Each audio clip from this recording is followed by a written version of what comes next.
Honorables Yamagiwa, Mihara, Rwanda Parliamentary Friendship League, JRPFL, Mr. Hiroyuki Ishige, Dr. Shiniki Kitaoka, Mr. Hironori Shibata, senior officials and business executives from Japan and from Rwanda, distinguished ladies and gentlemen. First of all, I want to start by thanking the Japanese External Trade Organization and the Japan International Cooperation Agency for their collaboration in organizing this joint forum. Much has been said about the excellent cooperation between Rwanda and Japan and the good investment prospects in Rwanda, including from those who are actually doing work in Rwanda. My job is simple, but I think it's also important to just welcome you and encourage you to do more business in and with Rwanda. I'm saying this because even listening to the stories that have been told us by the Japanese talent that has visited and deployed their energies in our country, they have explained, and we can add more to that by saying, for us in the recovery process, which was talked about in our history, we have identified a number of things that are indispensable for us to continue to grow and develop and towards where Japan and other developed countries are today. So in other words, we're trying to catch up, but we are being helped, assisted, invested in by the very developed countries and people with whom we work. So doing business, the kinds of different investments that we have to make together are very critical. We have identified that as being at the center of this development. In other words, the people of RDB, Rwanda Development Board, have already presented to you what we are trying to do in terms of shaping the business environment and how to do business easily. You know what to expect. It's a predictable situation we have created. And however, this doesn't mean that everything is where we want it to be, so we have to do more every time. And that's why when people kept saying that we need to pay attention to businesses from Japan, I completely agree with them. We need to pay attention. In fact, we try to pay attention. We do. But like in many other areas and many things we try to do,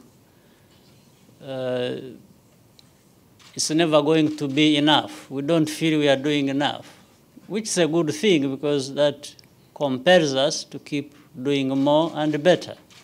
So we can't be complacent that we are doing enough, even when experience has shown and data and studies have shown that we are making tremendous progress. We probably number one in this in Africa, or number one or 7 or 10 in the world. Still, for me, that is a good story, but it always tells me that we have to do more.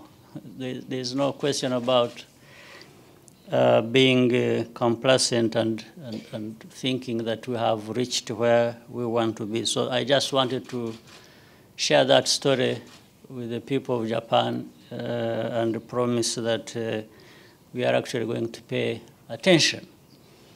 In actual fact, with the young people I saw from Japan making presentations here, and then our people who also made presentations earlier, my main preoccupation was, so after all, we really understand each other, in a sense. We have a set of problems and challenges we have to address, but we have also people who can provide different kinds of solutions to address those challenges. So the question is, how best then can we make these loose ends connect directly, quickly, and then we move forward and as fast as we can.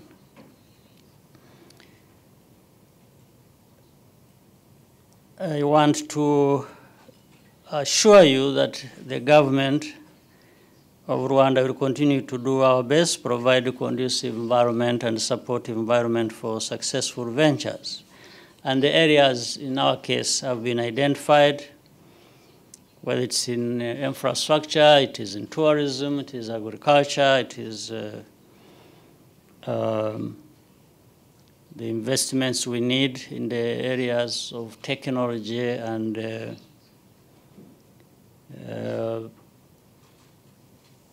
agriculture and so many things. So we will not be discriminating as to how and when we pay attention to where the kinds of investments are coming from. And we want us to benefit. We want the people making investments with us to benefit as well. The problems of logistics that were talked about, which are real as a landlocked country, that we have a set of challenges that are slightly different from the challenges other people have. But we also know that there are solutions to that. You can experience serious problems physically as a landlocked country, and that has a cost indeed to attach to it, but also knowledge and innovation, as we know, are hard to confine to a physical space. So we have to address this problem by applying knowledge, innovation, to actually render this problem irrelevant. And I think, again, the young people who made the presentation here from Japan, I think what they were explaining, I was seeing a solution in that, and I'm sure they have seen that even before me. So we can turn these seemingly huge challenges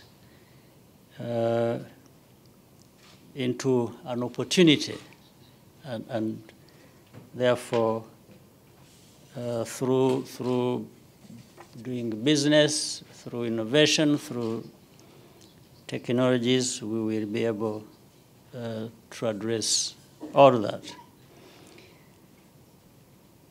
There was mention of Kigali Innovation City that has been introduced a while ago as a flagship of Rwanda's vision for an economy based on that knowledge and innovation I was talking about.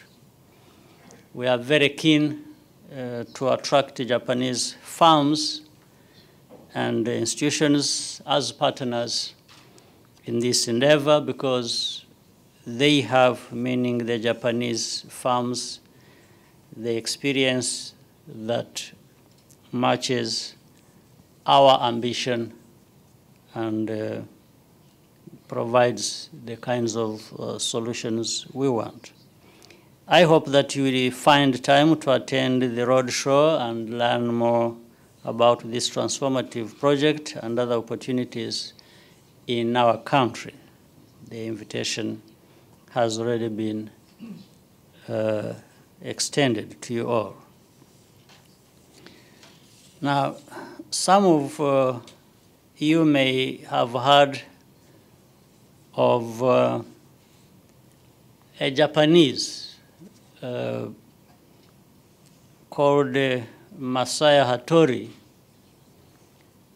This Japanese national who served as the second governor of the National Bank of Rwanda in the 1960s, when some of these people who were making presentations from Rwanda were actually not born. They didn't know what.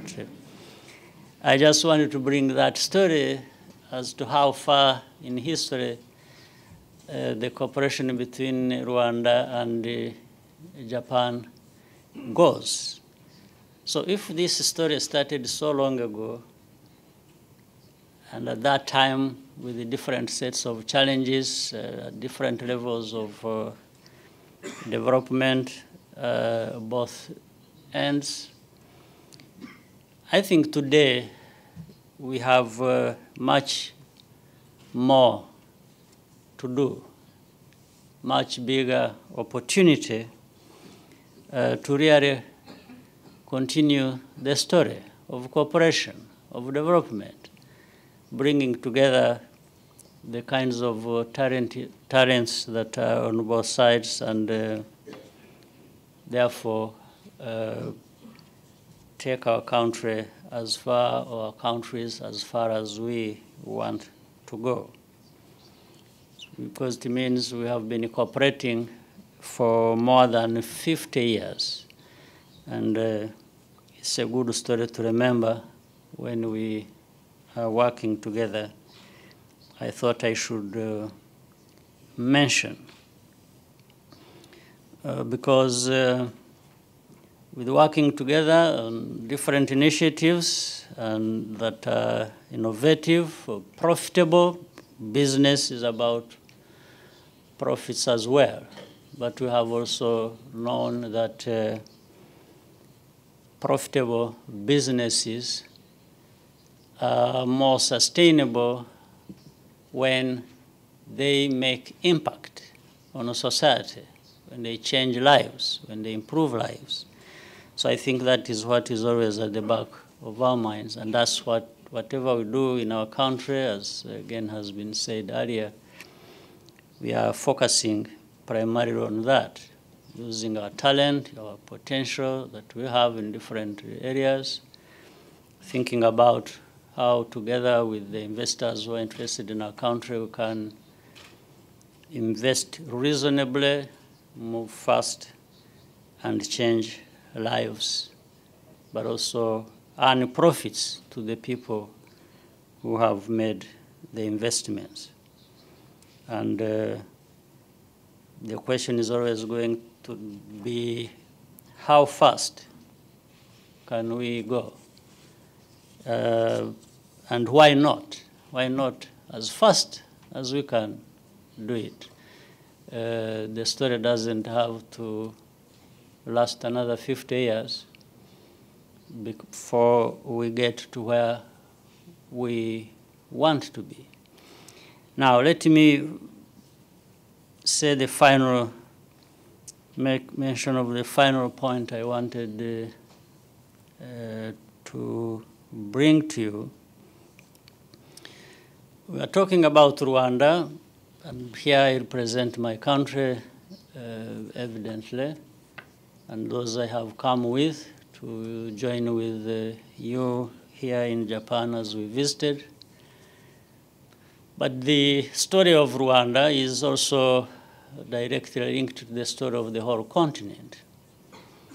And that's why, as we deal with our own challenges, we also connect with other countries in our region and across the whole continent. So sometimes I have to say, in doing business with us, you can also step from Rwanda to the neighboring countries and beyond. As in fact, already what is happening, Japan's businesses already have a foothold in some of the African countries, and from there they step forward to do business with us.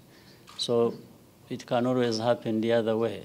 In fact, there was a mention of earlier some of the representations of Japan, based in Nairobi, Kenya, that some other parts in East Africa, that from there they look at what they can do in Rwanda. It can always happen the other way around, depending on what is being looked at. But I wanted to emphasize how inextricably we are linked, Rwanda and Africa and Rwanda, later on, both with Japan, and therefore that provides a much wider framework in which we can operate, and also greater opportunity as such. And that's how we came to the African Continental Free Trade Area that was again mentioned, because we are looking at an Africa that can increasingly integrate and also make borders irrelevant in as far as doing business is concerned, which is always going to be attractive for people who from outside of our continent are going to make the investments necessary for us to move forward. Africa's middle class is increasing year in, year out. There is increasing urbanization in Africa, moving faster than probably other continents of this world. Africa has different kinds of resources, starting with our own people, and also the natural resources that we have are enormous. So between the natural resources and the people and the innovation and technology, there is no problem that is not going to be addressed to provide us with the solutions we want. But Africa and Rwanda have simply no other choice but to keep adding value to what we are doing. We cannot just be a source of raw things. In fact, we have become a source of raw people as well. But we need people, raw materials. We need to add value, and then we can do that with the partnerships we can forge between Africa, Japan, Rwanda, Japan, but we have to be guided by this understanding.